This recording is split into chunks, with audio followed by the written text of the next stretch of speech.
잠깐만, 뭔가 이상해. 뭔가 찜찜한 기분이야. 누군가를 빼놓고 이야기한 듯한 기분이랄까?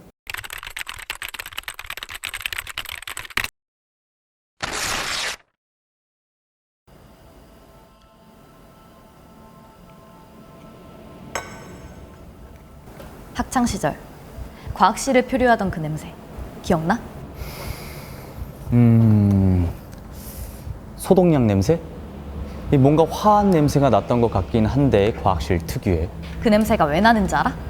글쎄, 아무래도 과학실이다 보니까 화학용품 냄새가 아니었을까? 포르말린. 과학실에서 생물 표본을 보존할 때 쓰는 포르말린 냄새야. 포르말린은 살균제나 방부제로 많이 쓰이는데 냄새를 과다 흡입하거나 피부에 닿으면 사망까지 할 수 있는 독성 물질이야. 그렇구나. 그럼 오늘의 이야기는 이 포르말린과 관련된 일인가? 이제 척하면 척이네. 오늘은 무려 20여 년 전으로 가볼 거야. 번데기와 골뱅이 등 일부 통조림 식품에 인체에 치명적인 포르말린을 넣어서 시중에 대량 유통한 식품업체들이 검찰에 적발됐습니다. 검찰이 유독물질인 포르말린이 첨가된 통조림을 판매해요 식품업자들을 구속했습니다. 통조림 유통기한을 늘리기 위해 식품원료에 희석한 포르말린을 뿌린 것으로 드러났습니다. 포르말린 통조림 사건이라고 들어봤어? 방부제로 쓰인다던 그 독한 물질을 통조림에 넣었다는 사건 말이야. 아니 뭐 그런 일이 있었어? 에이 설마. 나 어제도 통조림 먹고 왔는데? 뭐 번데기랑 골뱅이랑 이런 거? 1998년의 일이야.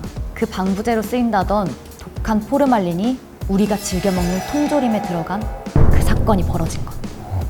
1998년 7월 서울지검은 기자들을 모아놓고 유해식품사범 단속 결과 보도자료를 배포해.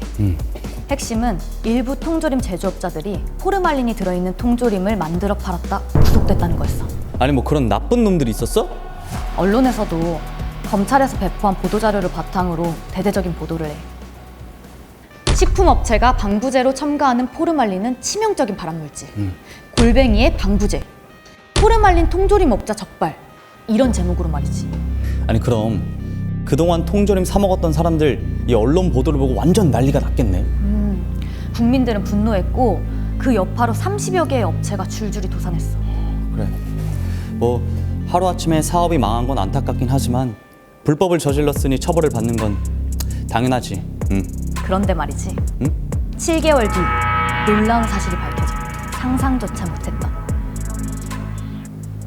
통조림에 포르말린을 넣은 혐의로 기소됐던 식품업자들이 오늘 대법원에서 무죄 확정 판결을 받았습니다. 검찰에 기소된 지 7개월 만입니다.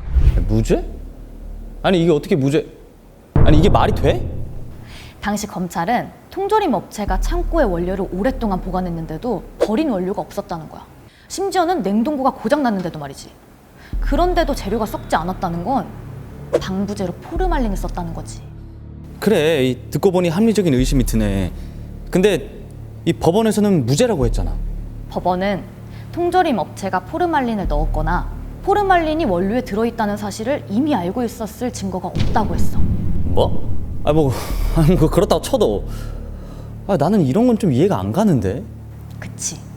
여기엔 어마어마한 반전이 있어.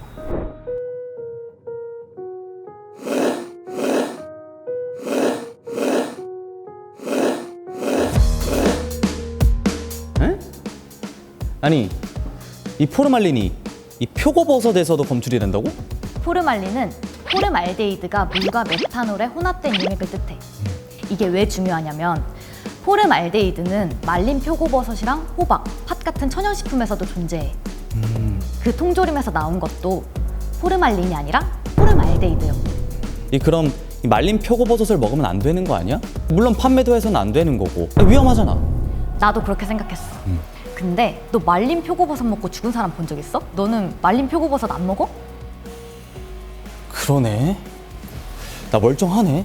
그치. 천연적인 포름알데히드는 인체 건강에 특별히 지장을 주지 않는다는 게 다수 전문가들의 견해거든. 심지어는 수돗물에서도 포름알데히드가 검출될 수 있어.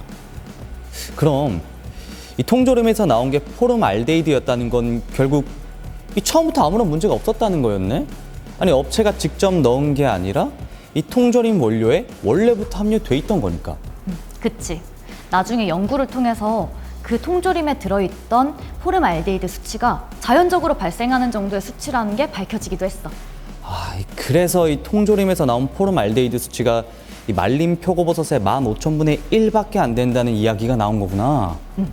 검찰 수사 결과가 뒤집힌 거지. 이 통조림 업체 사장님들 진짜 억울했겠다. 맞아.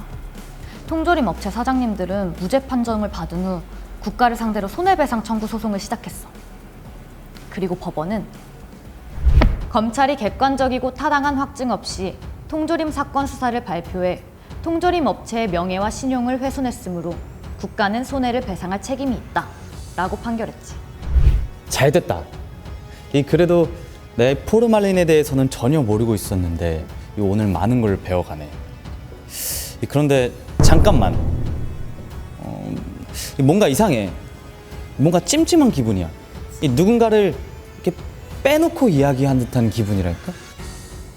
인체에 치명적인 포르말린을 넣어 검찰이 유독물질인 포르말린이 통조림 첨가된 유통기한을 통조림을 늘리기 위해 판매해요. 식품원료에 식품업자들을 희석한 구속했습니다. 포름알린을 뿌린 것으로 드러났습니다.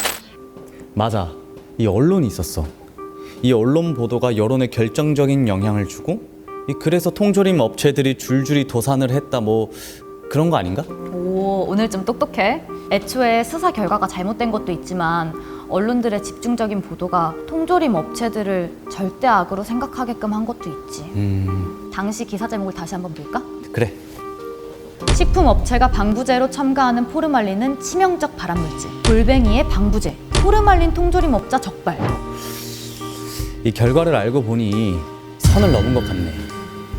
그래서 통조림 업체 사장님들은 언론을 상대로도 손해배상 청구를 소송했어. 내가 봤을 땐 이 법원의 판결은 이러지 않았을까? 보도로 인해 원고의 명예와 신용이 훼손되었다고 볼 수 있으나 공익을 위한 보도였고 피고인들이 기사를 작성할 때 그 내용이 진실하다고 믿을 만한 이유가 충분하므로 이 원고의 손해배상 청구를 기각한다. 뭐 이러지 않았을까? 맞았어. 물론 언론의 잘못된 보도로 피해가 생긴 건 맞지. 하지만 대법원은 이렇게 판결했어. 읽어봐.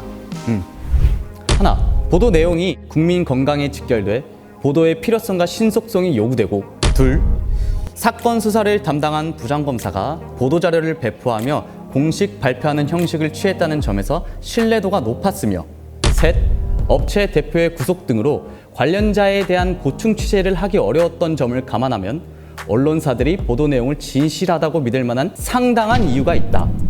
그러네. 이 언론은 수사나 조사 기관이 아니니까 이 사실 확인에 한계가 있을 수밖에 없긴 하네. 게다가 이 검찰이 배포한 보도 자료를 바탕으로 보도를 한 거니까. 그래도 좀 아쉽다. 언론이 좀 더 신중하고 한 발짝 더 깊게 취재를 했으면 어땠을까? 통조림 업체 사장님들이 좀 덜 억울하지 않았을까? 이번 사건은 이 언론중재위원회를 직접 거치진 않았지만 이 실제 위원회에서 이 조정 성립이 안 되는 경우 이 법원까지 가는 경우도 있잖아. 그치.